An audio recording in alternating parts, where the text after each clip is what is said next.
दुर्गा सप्तशती छठा अध्याय। धूम्रलोचन वध। ध्यान। मैं सर्वेश्वर भैरव के अंक में निवास करने वाली परमोत्कृष्ट पद्मावती देवी का चिंतन करता हूँ। वे नागराज के आसन पर बैठी हैं। नागों के फणों में सुशोभित होने वाली माणियों की विशाल माला से उनकी देह लता उद्दासित हो रही है। सूर्य के समान उनका तेज है। 3 नेत्र उनकी शोभा बढ़ा रहे हैं।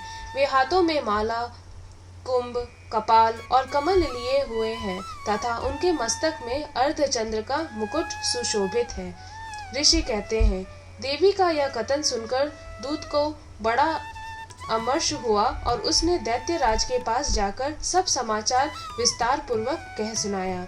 दूत के उस वचन को सुनकर दैत्यराज कुपित हो उठा और दैत्य सेनापति धूम्रलोचन से बोला, धूम्रलोचन, तुम शीघ्र अपनी सेना साथ लेकर जाओ और उस दुष्टा के केश पकड़कर घसीटते हुए उसे बलपूर्वक यहाँ ले आओ। उसकी रक्षा करने के लिए यदि कोई दूसरा खड़ा हो तो वह देवता, यक्ष अथवा गंधर्व ही क्यों न हो, उसे अवश्य मार डालना। ऋषि कहते हैं, शुंभ के इस प्रकार आज्ञा देने पर वह धूम्रलोचन दैत्य 60,000 असुरों की सेना के साथ लेकर वहां से तुरंत चल दिया। वहां पहुंचकर उसने हिमालय पर रहने वाली देवी को देखा और ललकार कर कहा, अरे तो शुंभ निशुंभ के पास चल। यदि इस समय प्रसन्नता पूर्वक मेरे स्वामी के समीप नहीं चलेगी तो मैं बलपूर्वक झोटा पकड़कर घसीटते हुए तुझे ले चलूंगा। देवी बोली, तुम्हें दैत्यों को राजा ने भेजा है। तुम स्वयं भी बलवान हो और तुम्हारे साथ विशाल सेना भी है। ऐसी दशा में यदि मुझे बलपूर्वक ले चलोगे तो मैं तुम्हारा क्या कर सकती हूँ।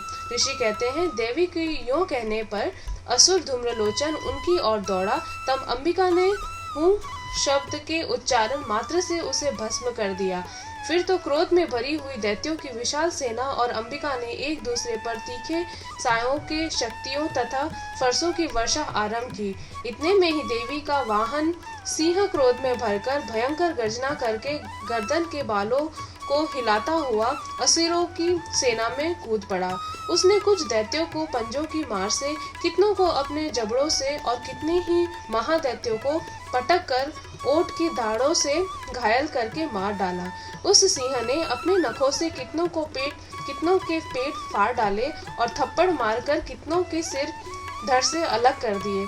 कितनों की भुजाएं और मस्तक काट डाले तथा अपने गर्दन के बाल हिलाते हुए उसने दूसरे दैत्यों के पेट फाड़कर उनका रक्त चूस लिया। अत्यंत क्रोध में भरे हुए देवी के वाहन उस महाबली सिंह ने क्षण भर में ही असुरों की सारी सेना का संहार कर डाला। शुंभ ने जब सुना कि देवी ने धूम्रलोचन असुर को मार डाला तथा उसके सिंह ने सारी सेना का सफाया कर डाला, तब उस दैत्यराज को बड़ा क्रोध हुआ। उसका ओठ कांपने लगा। उसने चंड और मुंड नामक 2 महादैत्यों को आज्ञा दी, हे चंड और हे मुंड, तुम लोग बहुत बड़ी सेना लेकर वहां जाओ। उस देवी के चोटे पकड़कर अथवा उसे बांधकर शीघ्र यहाँ ले आओ। यदि उस प्रकार उसको लाने में संदेह हो तो युद्ध में जब सब प्रकार के अस्त्र शस्त्रों तथा समस्त आसुरी सेना का प्रयोग करके उसकी हत्या कर डालना।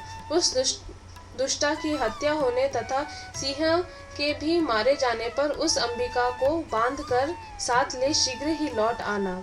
इस प्रकार श्री मार्कंडेय पुराण में सार्वणिक मनवंतर की कथा के अंतर्गत देवी महात्म्य धूम्रलोचन वध नामक छठा अध्याय पूरा हुआ।